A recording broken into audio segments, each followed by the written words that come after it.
our first piece was a piece by Elliot Del Borgo named Sonata Vivante.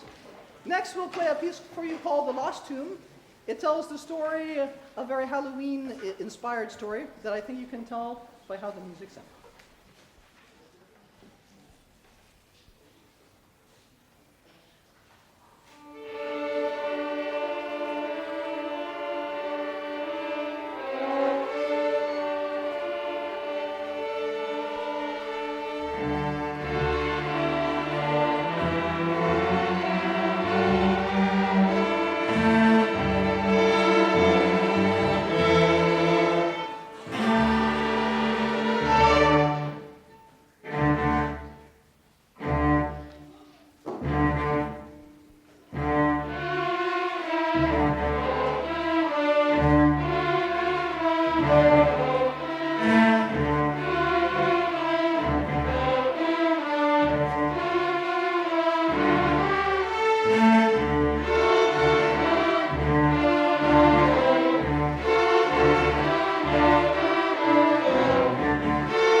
For our final selection, we'll be playing a musical retelling of the poem "'Twas the Night Before Christmas." And to help us, we have as our narrator Jason Ayachad from the concert stream.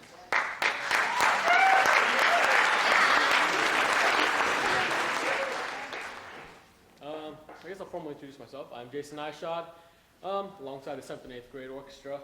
And like Mr. Padilla said, we're going to be doing a poem by Clement Clarke Moore, "'Twas the Night Before Christmas." I wish all of you enjoy.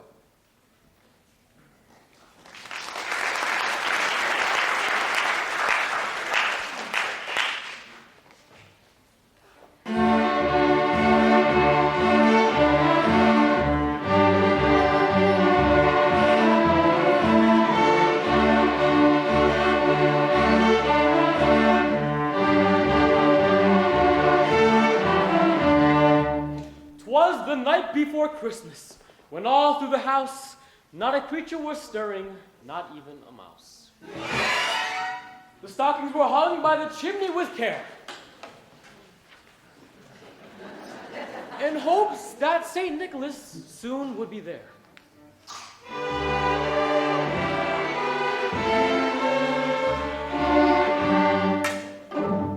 The children were all nestled, all snug in their beds, with visions of sugar plums dancing in their heads.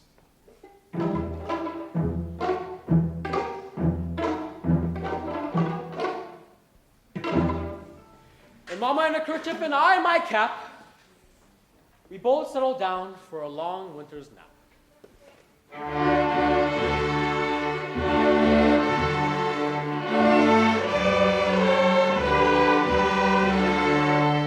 When out on the lawn, there arose such a clatter.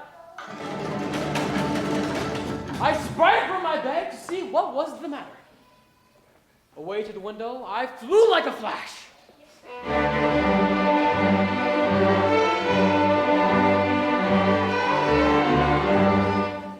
Tore open the shutters and threw up the sash.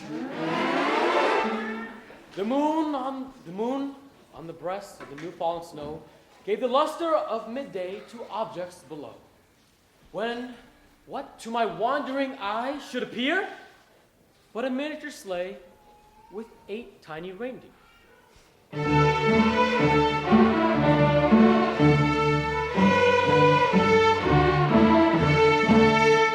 With the little old driver so lively and quick, I knew in a moment it must be Saint Nick.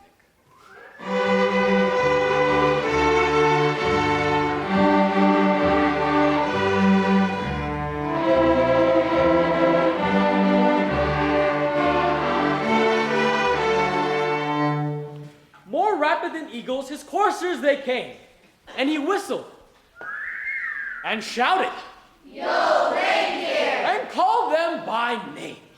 Now Dasher, now Dancer, now Prancer and Vixen, on Comet, on Cupid, on Donner and Blitzen. To the top of the porch, to the top of the wall. Now dash away, and dash away all. As dry the leaves that before the wild hurricane fly. When they met with an obstacle, mount to the sky. So up to the housetop, the coursers they flew.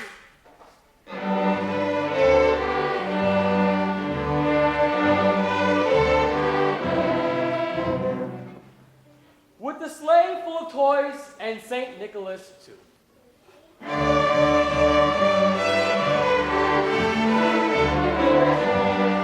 And then in a twinkling I heard on the roof the prancing and pawing of each little hoof. As I drew in my head and was turning around, down the chimney St. Nicholas came with a bound.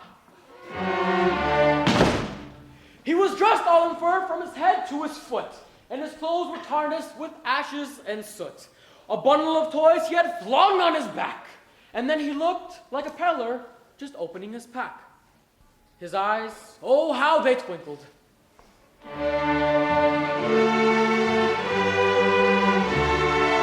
His dimples, how merry.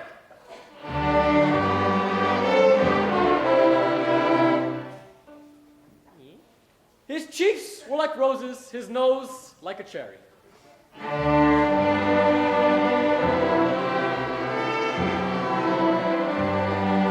His droll little mouth was drawn up like a bow, and the beard on his chin was as white as the snow.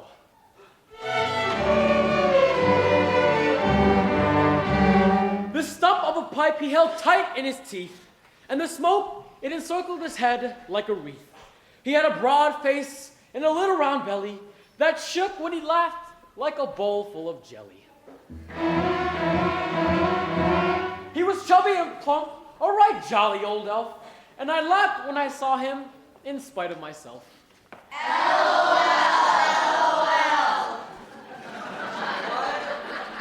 A wink of his eye and a twist of his head soon gave me to know I had nothing to dread. He spoke not a word, but went straight to his work and filled all the stockings, then turned with a jerk. And laying his finger aside his nose and giving a nod, up the chimney he rose. He sprang to his sleigh, so to his team he gave a whistle. And away they all flew like the down of a thistle.